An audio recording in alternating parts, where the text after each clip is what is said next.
Amém. Mais um dia, mais um devocional. E hoje eu vou estar lendo 1 Coríntios, capítulo 3. Então, quero que você pegue a sua Bíblia e vamos fazer essa leitura da carta que Paulo escreveu aos Coríntios. Vamos lá? Verso 1 diz assim: Na verdade, irmãos, eu não pude falar com vocês como costumo fazer com as pessoas que têm o Espírito de Deus. Eu tive de falar com vocês como se vocês fossem pessoas do mundo, como se fossem crianças na fé. Tive de alimentá-los com leite e não com comida forte, pois vocês não estavam prontos para isso. E ainda não estão prontos, porque vivem como se fossem pessoas deste mundo. Quando existem ciumeiras e brigas entre vocês, será que isso não prova que vocês são pessoas deste mundo e fazem o que todos fazem?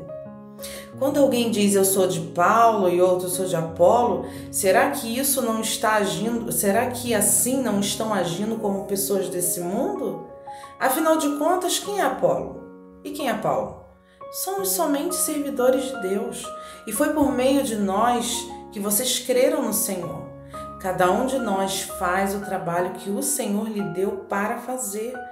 Eu plantei, Apolo regou a planta, mas foi Deus quem a fez crescer. De modo que não importa nem o que planta, nem o que rega, mas sim Deus que dá o crescimento. Pois não existe diferença entre a pessoa que planta e a pessoa que rega. Deus dará recompensa de acordo com o trabalho que cada um tiver feito.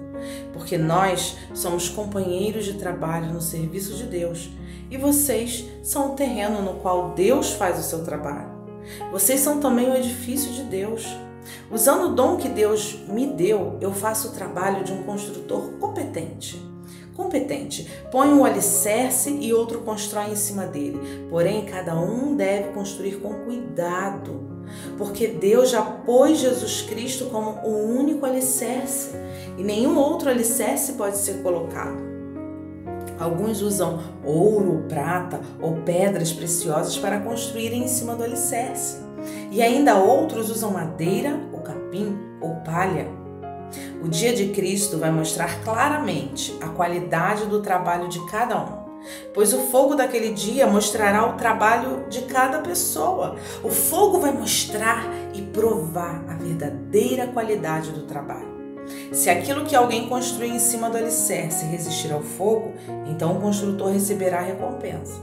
Mas se o trabalho de alguém for destruído pelo fogo, então esse construtor perderá a recompensa. Porém, ele mesmo será salvo como se tivesse passado pelo fogo para se salvar. Certamente vocês sabem que são o templo de Deus e que o Espírito de Deus vive em vocês.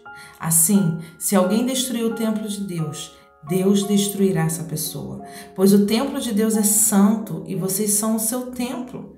Que ninguém engane a si mesmo. Se algum de vocês pensa que é sábio conforme a sabedoria humana, então precisa se tornar louco para ser de fato sábio. Pois aquilo que este mundo acha que é sabedoria, Deus acha que é loucura. Como dizem as Escrituras Sagradas, Deus pega os sábios nas suas espertezas. E também o Senhor sabe que os pensamentos dos sábios não valem nada. Ninguém deve se orgulhar daquilo que as pessoas podem fazer, pois tudo é de vocês, isto é, Paulo, Apolo, Pedro, este mundo, a vida e a morte, o presente e o futuro, tudo isso pertence a vocês. E vocês pertencem a Cristo, e Cristo pertence a Deus. Eu quero destacar aqui alguns versículos, e começando pelo versículo 3, que dá a característica do crente carnal. Ele diz do ciúme e brigas, né? São pessoas que estão dentro da igreja disputando cargos e funções. Pessoas que fazem a obra para se promoverem, para mostrar aos outros que são capazes. Não fazem por amor, e sim para ficar em evidência e serem elogiados. Esses são os crentes carnais. Lá no verso 12 também fala das motivações que temos quando executamos e construímos algo no reino de Deus. Qual o material que estamos usando para levantar o nosso ministério? Qual é a nossa motivação quando fazemos algo para alguém? Podemos esconder nossas motivações das outras pessoas, mas um dia todos saberão. Aqui diz que chegará o dia em que o Senhor pegará nossas obras e colocará no fogo. E se for de ouro, de prata ou de pedras preciosas, elas não vão queimar. Elas não serão destruídas. Quais são as motivações corretas no reino de Deus? Lá em Isaías, no capítulo 61 de Isaías, do 1 ao 4, diz assim, eu vou ler com vocês podem abrir aí em Isaías, capítulo 61, que diz assim: O Senhor Deus me deu o seu Espírito, pois Ele me escolheu para levar boas novas aos pobres. Ele me enviou para animar os aflitos, para anunciar a libertação aos escravos e a liberdade para os que estão na prisão. Ele me enviou para anunciar que chegou o tempo em que o Senhor salvará o seu povo, que chegou o dia em que o nosso Deus se vingará dos seus inimigos. Ele me enviou para consolar os que choram, para dar aos que choram em Sião uma coroa de alegria, em vez de tristeza, um perfume de felicidade, em vez de lágrimas, e roupas de festa, em vez de luto. Eles farão o que é direito, serão como árvores que o Senhor plantou, para mostrar a todos a sua glória. Eles reconstruirão casas que haviam caído e cidades que tinham sido arrasadas e que há muitos anos estavam em ruína. Meu povo, estrangeiros virão e cuidarão das suas ovelhas, das suas plantações e das suas parreiras, e vocês serão conhecidos como sacerdotes do Senhor, como servo do nosso Deus, e as riquezas das outras nações serão de vocês, e vocês se orgulharão de serem donos dessa imensa fortuna. Essa profecia que Isaías está dando ao povo de Israel e que se cumpriu quando Israel deixou de ser uma nação e eles retornaram à sua nação, se não me engano, em 1942. Mas essa profecia, ela cabe também à igreja, é algo que mostra claramente o que Deus nos chamou para fazer. E Isaías fala: o Senhor me ungiu. O Espírito de Deus está sobre mim.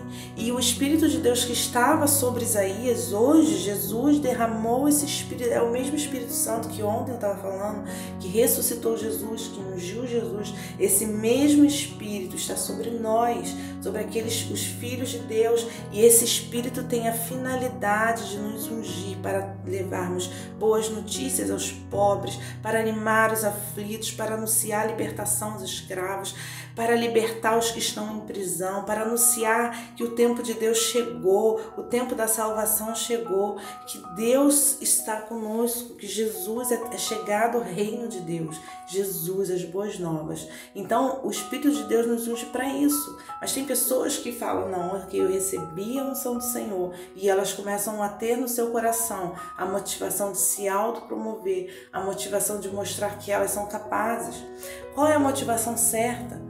Aqui está clara a motivação certa, é quando nós estamos no nosso coração, nós estamos agindo como cooperadores do Senhor para mostrar que Ele é Deus e que nós não somos nada, nós somos apenas vasos.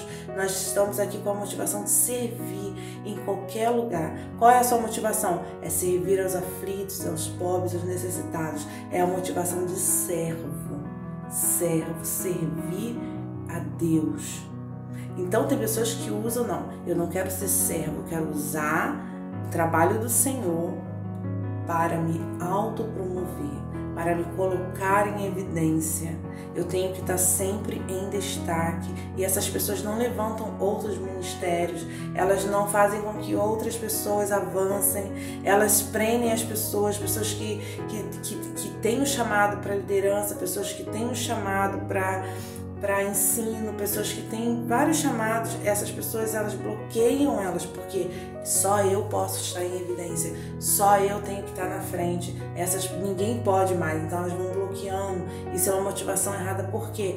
Porque existe uma disputa para estar no poder, uma disputa para estar na frente. Outra motivação errada, a riqueza. Eu estou fazendo porque eu quero ficar rico, porque existe uma promessa de Deus, Deus retribui sim, mas existe aquelas pessoas que fazem: não, eu estou fazendo para que eu tenha uma vida melhor. Essa não pode ser a nossa motivação.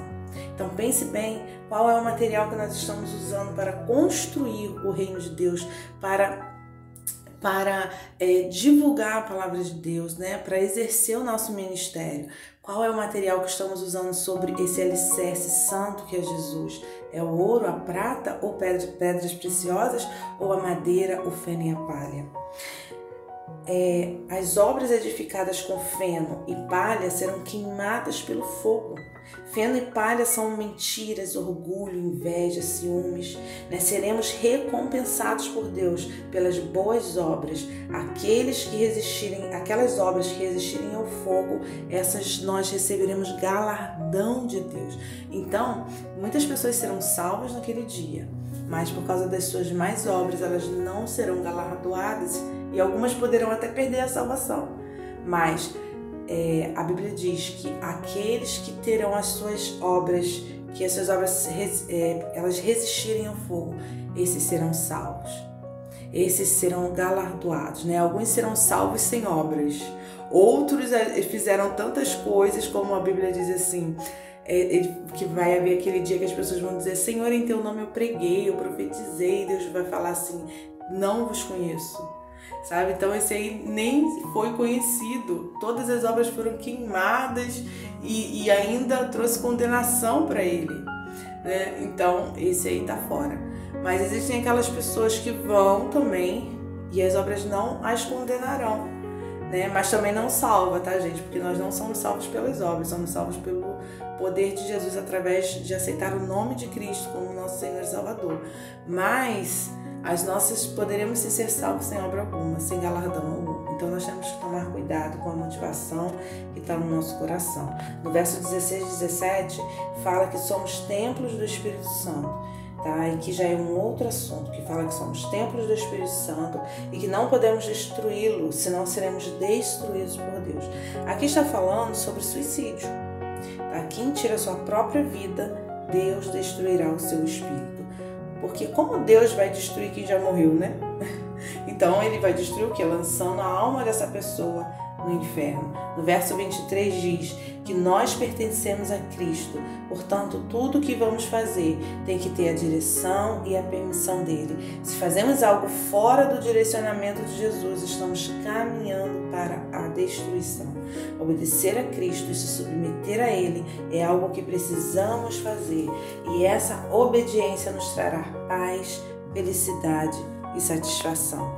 Que o Senhor possa nos abençoar nesse dia, que o Senhor possa trazer essa satisfação e essa paz da presença dele. Tudo que você for fazer, coloque nas mãos do Senhor, porque quando fazemos algo fora da direção do Senhor, estamos caminhando para a destruição. Não tome decisão que não venha do Senhor. Tenha paciência para esperar a resposta do Senhor. E se Deus não respondeu, é porque Deus está dizendo não. Porque muitas vezes, quando Deus não fala nada, é porque Deus está dizendo não. E Deus não disse sim, então é porque Ele disse não. Então não faça, não haja, fique no lugar que você está, fique paradinho, continue buscando a direção do Senhor. Então, Senhor Jesus, traga no nosso coração o verdadeiro arrependimento, traga, Senhor, a revelação das nossas intenções, das nossas motivações, que possamos agir no Teu reino com a motivação certa. Senhor, que possamos verdadeiramente ser Seus cooperadores dessa obra maravilhosa, resgatando, libertando e restaurando vidas para Ti, Jesus. Queremos cooperar nessa obra e não ficarmos disputando como Satanás, que queria estar tão em evidência que acabou sendo consumido pelo fogo. O fogo consumiu Satanás e ele virou o diabo hoje que nós conhecemos, Lúcifer foi consumido pelo fogo do orgulho, da inveja e da autopromoção. Senhor, não queremos ter o mesmo destino de Satanás. Então traz as motivações corretas no nosso coração e que possamos servir com humildade, com amor e com mansidão. Graças te dou, Senhor, por esse dia e te louvo. Muito obrigado por esse pão gostoso. Que palavra gostosa, que palavra poderosa. Nós te agradecemos, Jesus. Tu és maravilhoso. Santo, santo é o seu nome. Santo, santo é o seu nome. Santo, santo é o seu nome.